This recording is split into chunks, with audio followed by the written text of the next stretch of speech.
Bom, o vídeo de hoje é sobre o luto infantil. É um tema que precisa ganhar cada vez mais visibilidade, porque sim, as nossas crianças ainda são muito invisíveis em nossa cultura, em nossa sociedade, tá? Invisíveis em que sentido? A gente pensa que elas não dão conta, que elas não entendem, que elas não sentem, que elas precisam mesmo fazer silêncio. Essa é uma discussão ampla, a gente pode aí puxar para a sociologia da infância, a gente pode discutir os parâmetros de educação, mas isso tem como essência a forma como a gente enxerga a criança, de um ser passivo, de um ser incapaz. E isso interfere de maneira direta na forma como ela vai vivenciar o luto. E aqui eu quero conversar com você que cuida de crianças. E você que não cuida de crianças, tá? Você aí que trabalha apenas com adultos e que pensa que o luto infantil não é um tema importante para você, relevante, porque você não vai aplicar na prática. E eu gosto sempre de falar isso para os meus alunos, que você pode não trabalhar diretamente com uma criança, fazer intervenção, sim. Eu trabalho na clínica, por exemplo, infantil, ele tem muitas especificidades. Precisa de uma capacitação, precisa de uma orientação, precisa de recursos específicos. A gente trabalha muito com lúdico, a gente trabalha muito com intervenções e técnicas que são realmente muito específicas e direcionadas para cada idade, inclusive, tá? Eu não estou falando nesse sentido. Mas você que trabalha com adultos vai atender uma mãe que está enlutada, que está preocupada com o filho. Você vai atender um pai, um avô, uma avó, uma madrinha, uma tia. Você vai ser convidado para fazer uma intervenção na escola, para fazer uma consultoria com aquela escola.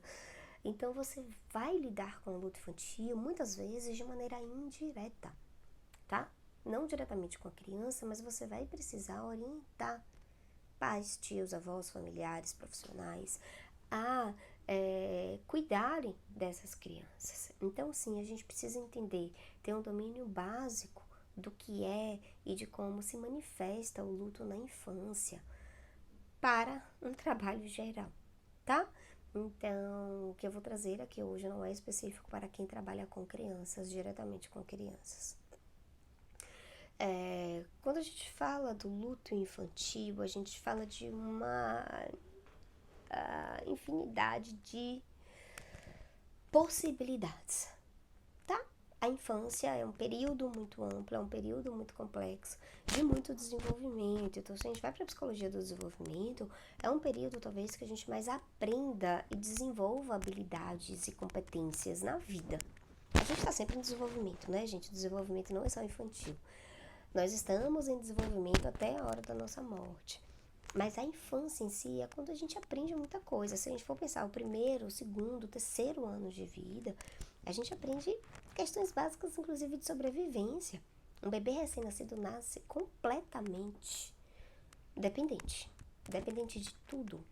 Em um ano, ele já começa a se comunicar, né? Talvez já falar, a andar, a se movimentar, a buscar, a desenvolver uma certa autonomia.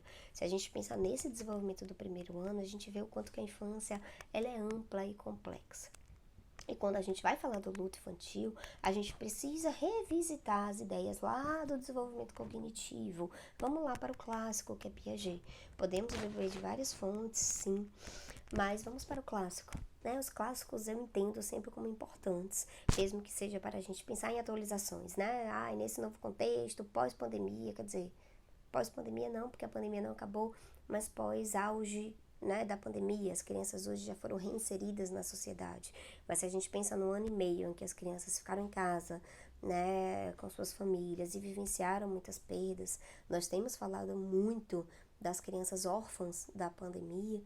A gente fala de um contexto muito novo, inclusive de muita influência no processo de desenvolvimento cognitivo dessas crianças, tá? Mas a gente precisa entender, vamos lá voltar para Piaget, que fala dos estágios de desenvolvimento cognitivo, do quanto que a criança é capaz de compreender. Mas eu gosto muito da analogia que Piaget traz, que é da criança enquanto um pequeno cientista, tá? Vamos desconstruir essa ideia de que criança é um ser passivo, criança é um ser ativo a todo momento. ela busca compreender o mundo ao seu redor, tá? Isso é uma ideia básica e que vai ser muito significativa quando a gente pensar no luto infantil. A criança, ela é ativa, ou seja, ela está captando o tempo inteiro informações ao seu redor para construir significado, para construir uma compreensão acerca do mundo que a cerca. Então, desde um bebê, tá? De um bebê que está começando ali a desenvolver o sentido mesmo de enxergar direito, de se expressar, enfim.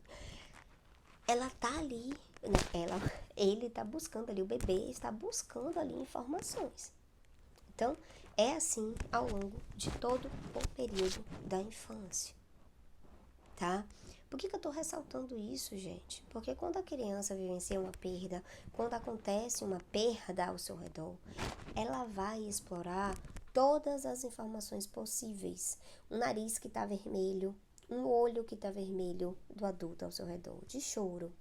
Uma mudança na rotina, aquela pessoa que não está mais aparecendo, uma outra pessoa que vai buscar na escola, uma outra pessoa que vai passar a tarde, os horários de sono, né, de dormida, de alimentação modificam. A criança vai captando todos esses detalhes e vai construindo algum sentido, algum significado. Aí você pode perguntar, poxa, mas um bebê, ele vivencia o luto? Sim, tá? Desde bebezinho, ele vai, sim, vivenciar o luto. Mas o que é muito específico quando a gente fala do luto infantil? Ele vai vivenciar de maneira muito específica. Para além da singularidade do luto, de cada vínculo, de cada história, a gente fala da competência cognitiva. Então, sim, um bebê de 6 meses, um bebê de 1 ano, ele não tem maturidade cognitiva suficiente para elaboração, para abstração, para lidar com metáforas, para compreender a complexidade da morte. Não tem, não tem. Mas ele vai reagir diante da ausência. Se é uma pessoa significativa, se é uma pessoa que aquele bebê tem um vínculo, ela vai reagir, tá? O bebê vai reagir. Talvez com alteração de apetite, alteração de sono, maior irritabilidade, mais choro. E vai precisar de colo, vai precisar de segurança, vai precisar de conforto. Tá? Uma criança, né? E aí é interessante a gente explorar os níveis, os estágios que Piaget propõe a nível de desenvolvimento cognitivo, porque a gente também vai conseguindo compreender o quanto que a criança entende sobre a morte. Tá? Falando aqui especificamente de luto infantil por morte. Né? Posso até depois me falar um pouco mais sobre os lutos simbólicos. Por exemplo, a chegada de um irmão. A chegada de um irmão, gente, ela costuma ser vivenciada como uma perda muito significativa. A criança perde de alguma forma espaço e atenção, tá? E ela vai reagir a isso. Mas, assim, falando do luto por morte, por exemplo, a compreensão da morte, ela vai influenciar diretamente na vivência desse luto. Então, sim, crianças muito pequenas, elas não têm a dimensão, por exemplo, da irreversibilidade, que a pessoa morre, que ela não vai mais voltar. Ela não consegue ter uma abstração, assim, para onde vai, né? Mas se o corpo tá aqui, o corpo parou de funcionar, que a gente fala do conceito de funcionalidade, né? De não funcionalidade da morte, de universalidade, que todos vão morrer, de irreversibilidade, que a pessoa morre, mas não volta mais. Então, a depender da capacidade cognitiva, da idade dessa criança, sim, a compreensão dela vai ser diferente. Então, tem essas especificidades para além da história individual, do vínculo, da rede de apoio, do temperamento, de todos os fatores que a gente coloca aí numa avaliação clínica para compreender a singularidade do luto. Quando a gente fala do luto infantil, a gente precisa ainda inserir essa compreensão do desenvolvimento cognitivo, o que aquela criança é capaz ali de compreender e expressar diante dessa perda. Agora, o que é uma questão muito importante? O mundo da criança, ele é também, por mais que ela seja ativa no processo, o mundo é mediado por adultos. Então, a gente tem uma crença muito forte de que a criança não é capaz. E a gente quer proteger a criança, que na verdade, muitas vezes é uma proteção do próprio adulto. Eu não dou conta da minha dor e da dor do meu filho. A dor do meu filho, para mim, é demais.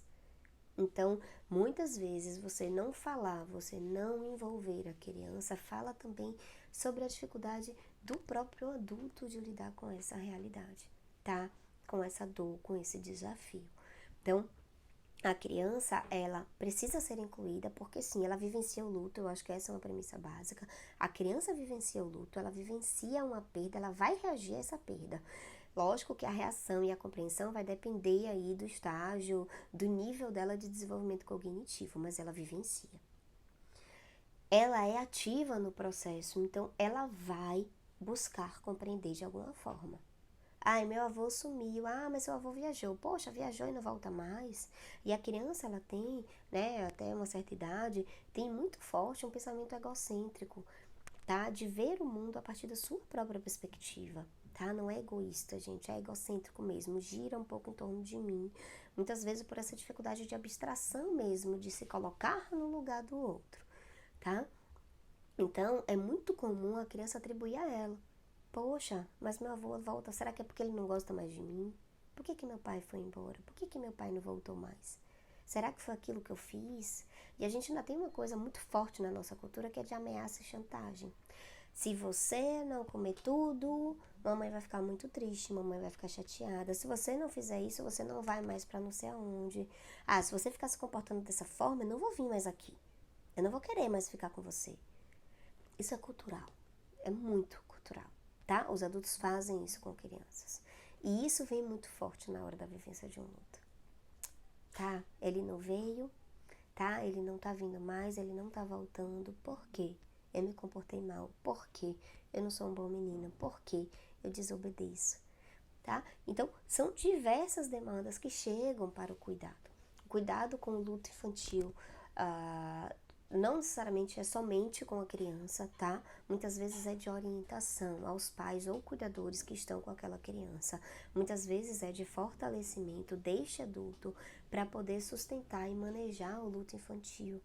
Que o que a criança mais precisa é de presença, é desse cuidado, é dessa escuta, é ter um espaço para poder vivenciar aquilo ali, compartilhado. Eu quero dividir com a minha família isso que eu estou vivendo.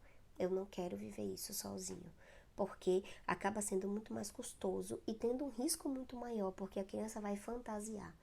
Ela vai construir ideias, significados e ela vai fantasiar acerca dessa experiência, tá? Então a gente precisa promover um espaço para que a criança possa compreender a vivência da perda e expressar as suas reações.